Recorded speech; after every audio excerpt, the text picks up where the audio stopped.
Chà, số đấy bộ bọn thằng khné chứ thay ní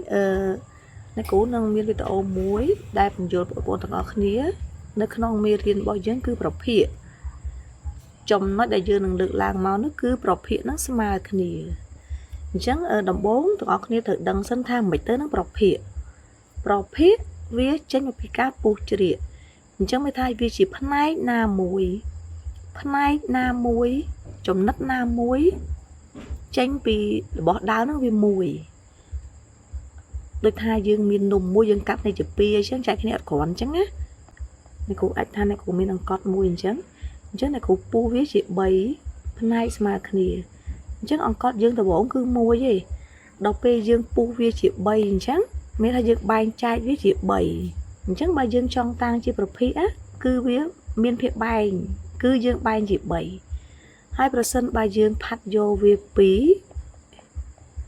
នោះយើងនឹងបានភាគយកយើងគឺពីរអញ្ចឹងមានថាប្រភេទហ្នឹងវាជាការពុះជ្រៀកមកចំណែកណាមួយនៃរូបទាំងមូលបើសិនជាយើងនិយាយពីផ្លែឈើយើងមានក្រូចមួយយើងពុះជាពីរអញ្ចឹងចែកគ្នាម្នាក់មួយចំហៀងអញ្ចឹងអាមួយចំហៀងទទួលបានហ្នឹងយើងតាំងជាប្រភេទគឺ1ភាគ2ពីព្រោះយើងពុះជា2គឺភាគបែង haiភាគយកចឹងគឺមួយបានអ្នកមួយចំហៀងចាហ្នឹងគេហៅថាមួយភាគ2ហ្នឹងគឺជាទម្រង់ប្រភេទចាអញ្ចឹងជាការពុះជ្រៀកបានជាចំណែកណាមួយចេញពីរូបទាំងមូលចេញពីរូបដើមមួយចាដល់ពេលមកដល់ពេលនេះគឺពាក្យកន្លឹះយើងហ្នឹងប្រភេទហ្នឹងហើយវាស្មើគ្នាទៀតវាស្មើគ្នាអញ្ចឹងពាក្យស្មើគ្នាមិនដែរអូនប៉ុនគ្នាចាស្មើគ្នាប៉ុនគ្នាសង្កេតមើលអ្នកគ្រូមានរូបចំនួន4 អ្នកគូមានរង្វង់ចំនួន4អូនមើលទំហំវាប៉ុនគ្នាចាទំហំវាប៉ុនគ្នាអញ្ចឹងឥឡូវចំពោះរូបទាំង4អ្នកគូនឹងធ្វើការពុះជ្រៀកវាចាអញ្ចឹងយើងចាប់ផ្ដើមពុះវាអ្នកគូពុះវាជា2អ្នកគូពុះវាជា2ចាអញ្ចឹងពុះវាជា2ការពុះជ្រៀកយើងគឺត្រូវតែឲ្យស្មើគ្នាអញ្ចឹងនេះអាមួយចំណែកនេះ អ្នកគ្រូតាំងជាប្រភេទគឺម៉ានអូនដែលយើងពុះវាជា2គឺភាគបែងវាម៉ានអូនចាភាគបែងវា2ហើយជាមួយចំណែកដែលយើងយកហ្នឹងគឺភាគយកវាគឺស្មើនឹង1ណាអូនហើយយើងបែងជាម៉ានគឺភាគបែងវាប៉ុណ្្នឹងឯងចាអញ្ចឹងឥឡូវមួយចំហៀងហ្នឹងយើងតាំងជាប្រភេទគឺ1ភាគ2ចាយើងបន្តទៅមើលរូបទី2ម្ដងអូនមើលអ្នកគ្រូក៏ពុះវាជា2ដែរ ចាអ្នកគ្រូពុះអត់សូវត្រង់ណាបងប្អូនចាពុះជា2ស្មើគ្នាអញ្ចឹងអូនមើលចំណែកនេះស្មើនឹងនេះអូនចាដល់ឥឡូវអ្នកគ្រូពុះវាទៀតមានន័យថាដំបូងយើងពុះជា2ឯងវាអាចថាយើងមានផ្លែក្រូចមួយយើងពុះជា2មកចំហៀងម្នាក់យើងមានពាក់តែ2នាក់ឯងដល់ពេលប្រសិនបើរូបទី2នេះអូនប្រសិនបើយើងមានមិត្តភ័ក្តិ4នាក់បើយើងពុះជា2អញ្ចឹងគ្រាន់ទេអូនចាអត់គ្រាន់ទេអញ្ចឹងយើងធ្វើមិនបានទៀត យើងពុះវាជា2ទៀតចានេះយើងពុះជា2ទៀតបញ្ជាក់ប្រាប់អូនថាចំណែកមួយដែលយើងពុះត្រូវស្មើគ្នាអូនណាចាអ្នកគ្រូពុះដៃអាចទៅស្មើចាអញ្ចឹងអូនមើលយើងមានមិត្តភ័ក្តិ4នាក់ពេលហ្នឹងយើងពុះវាជា2ទៀតអញ្ចឹងអូនមើលវាឡើងបានចំណែកទេអូនឡើងបានចំណែកអូនមើលចាគឺ4ចំណែកចាអញ្ចឹងភាគបែងវាប៉ុន្មានអូនចាភាគបែងគឺការបែងរបស់យើងហ្នឹងជាប៉ុន្មានជា4អញ្ចឹងនេះតាចំណិតនេះតាំងជាប្រភេទប៉ុន្មានកូន តាំងជាប្រភេទប៉ុន្មានយើងបែងជា4កូនណាយើងភាគបែងយើងប៉ុន្មានចាភាគបែងយើងគឺ4ហើយហ្នឹងប៉ុន្មានចំណិតកូនចា1អញ្ចឹងគឺ1ភាគ4អាក្រមនេះក៏មិនដែរអូនក៏1ភាគ4ដែរត្រូវទេអូនចាអញ្ចឹងអូនពិនិត្យមើលតទៀតយើងចេញសញ្ញាណតទៀតលើហើយវាស្មើគ្នាមិនហ្នឹងលើហើយរូបទី3ម្ដងរូបទី3នេះគឺអ្នកគ្រូនឹងពុះវាមានថាយើងកើនឡើងគ្នាទៀតដែរ ការឡើងគ្នាតទៅទៀតដែរអញ្ចឹងអ្នកគ្រូនឹងពុះវាជា6ណាអូនយើងនឹងពុះវាជា6អញ្ចឹងបញ្ជាក់ថាការពុះរបស់យើងត្រូវតែស្មើគ្នាណាអូនត្រូវតែស្មើគ្នាអធិស្ឋានអ្នកគ្រូអាចពុះវារៀងល្អៀងប៉ុន្តែយើងព្យាយាមពុះវាឲ្យស្មើគ្នាប្រភេទគឺការពុះជ្រៀកឲ្យស្មើគ្នា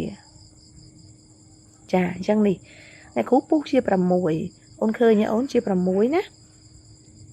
ចាអញ្ចឹងជា6មានថាអូនយើងបែងជាប៉ុន្មានបែងជា5 6ចាឥឡូវអូនមើលតាមនេះយើងមួយចំហៀងដូចគ្នាមួយចំហៀងដូចគ្នាអត់ ចាអញ្ចឹងមួយជំហានដូចគ្នាភាគបែងយើងហ្មងដែរអូនភាគបែងយើងបែងជា6អញ្ចឹងភាគបែងជា6អាហ្នឹងគឺ1ភាគ6ចុះអានេះក៏ហ្មងដែរអូនចាក៏1ភាគ6អានេះក៏1ភាគ6ដែរចាអញ្ចឹងជាបន្តទៅរូបចុងក្រោយចាំមានថាពេលហ្នឹងយើងមានគ្នា6នាក់យើងពុះជា6ចំណិតដល់អានេះវិញគឺអ្នកគ្រូចាប់ផ្ដើមពុះទៀតហ่ะតើពុះជាប៉ុន្មានដែរអូនមិត្តភ័ក្ដិយើងកាលឡើងទេអ្នកគ្រូចង់ពុះជា8អូនណាពុះវាជា8ស្មើគ្នា8ចំណិតចាអញ្ចឹងយើងចាប់ផ្ដើមពុះវាជា8មកយើងនេះ4អូនណាចាមួយចំណិតមួយជ្រុងទៀតអូនរាប់មក8គ្រប់ទេ1 2 3 4 5 6 7 8ចាអញ្ចឹងយើងពុះជា8ចំណិតដែរអញ្ចឹងកាលណាយើងបែងជា8យើងពុះជា8ហ្នឹងភាគបែងយើងប៉ុន្មានកូនចាភាគបែងយើង8អញ្ចឹងភាគបែងសិន8អញ្ចឹងមួយចំណិតហ្នឹងគឺភាគយកយើង1អានេះក៏1លើ5 3អានេះក៏1លើ5 3អានេះក៏1លើ5 8ដែរចាតោះឥឡូវកូនពិនិត្យមើលប្រភេទស្មើគ្នាហ្នឹងវាមិនស្មើគ្នាគឺវាប៉ុនគ្នាហ្នឹងឯងឥឡូវពិនិត្យមើលអូននេះមួយចំហៀងរបស់យើងមួយចំហៀងរបស់យើងតាំងប្រភេទមកបានប៉ុន្មានកូនចាបាន1ភាគ2ដល់អានេះវិញរូបទី2វិញនេះកូនមើលមួយចំហៀងដែរកូនមើលអ្នកគូហើយនេះមកខាងស្ដាំនេះមួយចំហៀងដែរចាមួយចំហៀងដូចអានេះហីកូនដូចគ្នាដូចមកហ្នឹងគ្រូមកជាងដូចគ្នាអ្នកគូដាក់សញ្ញាស្មើសិនអញ្ចឹងរូបទី1ហ្នឹងមួយចំហៀងហ្នឹងសំទោស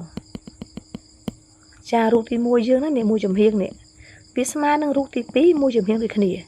តែរូបទី1យើងផាត់ឲ្យជា2ឯងអញ្ចឹងយើងបានប្រភេទ1ភាគ2ចុះរូបទី2យើងប៉ុន្មានកូនប្រភេទតាំងឲ្យវាចាអាលើនេះ1ភាគ4អានេះ1ភាគ4ទៀតអញ្ចឹងប៉ុន្មានដុំអូន2ដុំអញ្ចឹងវាទៅជា2ភាគ4ចាអូខេមានតែយើងផាត់យក2ពេលហ្នឹងយើងផាត់យក2ចាអញ្ចឹង2ក្នុងចំណោម4យកចេញពី4បើយើងតាំងឲ្យតែ1នេះគឺ1ភាគ4ហើយ1ទៀតគឺ1ភាគ4ទៀតអញ្ចឹង2លើ4អូខេចាអញ្ចឹងអូនមើលស្មើគ្នាទៅបន្តទៀតរូបទី3ហ្នឹងក៏ស្មើដែរហើយឥឡូវស្មើមិនអូនមើលនេះយើងមួយចំហៀងនេះយើងមួយចំហៀងនេះមួយចំហៀងណាអញ្ចឹងមួយចំហៀងហ្នឹងស្មើមួយចំហៀងហ្នឹងស្មើមួយចំហៀងហ្នឹង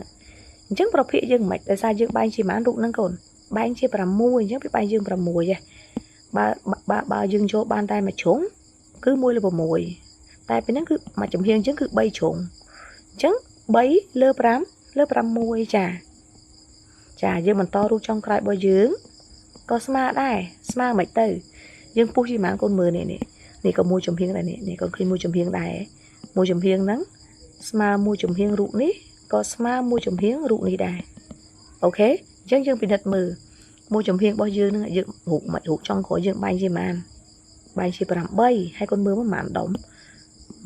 2 3 4ចាអញ្ចឹងគឺ4លើ8អញ្ចឹងប្រភេទទាំងអស់ហ្នឹងហើយដែលយើងហៅថាជាប្រភេទស្មើគ្នាគឺជាចំណែកដែលស្មើគ្នារបស់ពួកវាប៉ុន្តែការបែងចែកយើងមិនភាគបែងយើងមិនគឺមិនស្មើគ្នាទេចាដំបូងយើងបែងឲ្យជា2ឯងមួយចំហៀងរបស់យើងហ្នឹងគឺ1ភាគ2បន្ទាប់មកយើងពុះជា4អញ្ចឹងមួយចំហៀងយើងហ្នឹងគឺ2ភាគ4បន្ទាប់មកយើងពុះជា6អញ្ចឹងមួយចំហៀងយើងហ្នឹងគឺ3ភាគ6ចុងក្រោយគឺយើងពុះជា8អញ្ចឹងមួយចំហៀងយើងហ្នឹងវាមាន1លើ8 3ដង4ដងសំទោសអញ្ចឹងគឺ4លើ5 8អញ្ចឹងប្រភេទហ្នឹងវាស្មើគ្នានេះជាគំនូរតាំងបង្ហាញឲ្យប្រភេទស្មើគ្នាចុះរបៀបកណនាមិនទៅចាអញ្ចឹងវិធីកណនាវិញ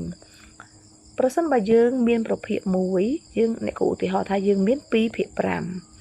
អាហ្នឹងបើកូនចង់គូរូបណាកូនត្រូវមានរូបហ្នឹងកូនត្រូវបែងជាប៉ុន្មានកូនភាគបែងកូនបែងជាប៉ុន្មានចាកូនបែងជា5ហើយកូនផាត់យកប៉ុន្មានផាត់យក2អញ្ចឹង2ភាគ5បើបំរើឲ្យការរស់នៅមានថាយើងមាននំមួយយើងពុះជា5យើងញ៉ាំបានប៉ុន្មានចំណិតកូនញ៉ាំបានប៉ុន្មានជ្រុងចា2ជ្រុងអញ្ចឹងគំនូរតាំងយើងប៉ុណ្ណឹងដល់ពេលក្នុងការអនុវត្តយើងចង់រកប្រភេទស្មើគ្នាគឺ2លើ5ប្រភេទដើមយើងអញ្ចឹងចង់ឲ្យវាស្មើគ្នាយើងអាចគុណនឹងចំនួនដូចគ្នាចាប់ពី2ទៅព្រោះបើយើងគុណនឹង1វាដដែលកូនអញ្ចឹងអ្នកគ្រូគុណនឹង2 ខាងក្រោមក៏គុណនឹង2ដែរនិយាយទៅយើងចង់បានប្រភេទស្មើគ្នាគឺយើងគុណវាថែមនឹង2ថែមចាប់ពី2ទៅគុណនឹង2ទៅគុណនឹងចំនួនដូចគ្នាចាប់ផ្ដើមពី2អញ្ចឹងគុណលើក៏2ក្រោមក៏2តោះគុណមកឃើញប៉ុន្មានកូនចាគឺឃើញ4លើ10អញ្ចឹងមានន័យថា2លើ5ហ្នឹងវាស្មើនឹង4ភាគ10ហើយប្រភេទស្មើគ្នាគឺមានចម្លើយច្រើនណាកូនដោយសារតែកូនមានសិទ្ធិគុណនឹងចំនួនដូចគ្នាចំនួនណាក៏បានដែរដែលចាប់តាំងពី2ទៅហ្នឹងអញ្ចឹងពេលហ្នឹងគ្រូគុណនឹង2កូនអាចគុណនឹង3បើកូនគុណនឹង3ក្រោមក៏កូនគុណនឹង3ដែរអញ្ចឹងប្រភេទរបស់វាគឺ6លើ15អញ្ចឹងផ្សេងទៅទៀតអញ្ចឹងណាចាវិធីទី2យើងក៏អាចរកប្រភេទស្មើគ្នាដែរដោយប្រើប្រមាណវិធីចែក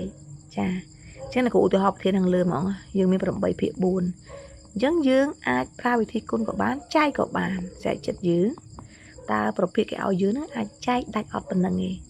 គុណនឹងចំនួនដូចគ្នាចែកក៏ចែកនឹងចំនួនដូចគ្នាដែរកូនមើលគាត់អាចចែកនឹងបានចាចែកនឹង2ក្រោមក៏ចែកនឹង2ដែរអញ្ចឹង4ចែកនឹង2បាន2 8ចែកនឹង2បាន4ចែកនឹងចំនួនដូចគ្នាយើងកូនអាចចែកនឹង4ទៀតស្រេចចិត្តអញ្ចឹងសរុបឡើងវិញដើម្បីរកប្រភេទស្មើគ្នាកូនអាចធ្វើប្រមាណវិធីគុណនិងប្រមាណវិធីចែកជាមួយនឹងចំនួនដូចគ្នាបើកូនគុណនឹងប៉ុន្មានគុណនឹងប៉ុណ្ណឹងដូចគ្នាចែកនឹងប៉ុន្មានចែកនឹងប៉ុណ្ណឹងដូចគ្នាមិនមែនតែនឹង2កូនណាគ្រាន់យើងចាប់តាមពី2ទៅប៉ុន្មានក៏បានដែរចាអរគុណច្រើនសម្រាប់ការទស្សនាវីដេអូដែលយើងបង្ហាញពីconcept នៃប្រភេទស្មើគ្នាចាអរគុណច្រើន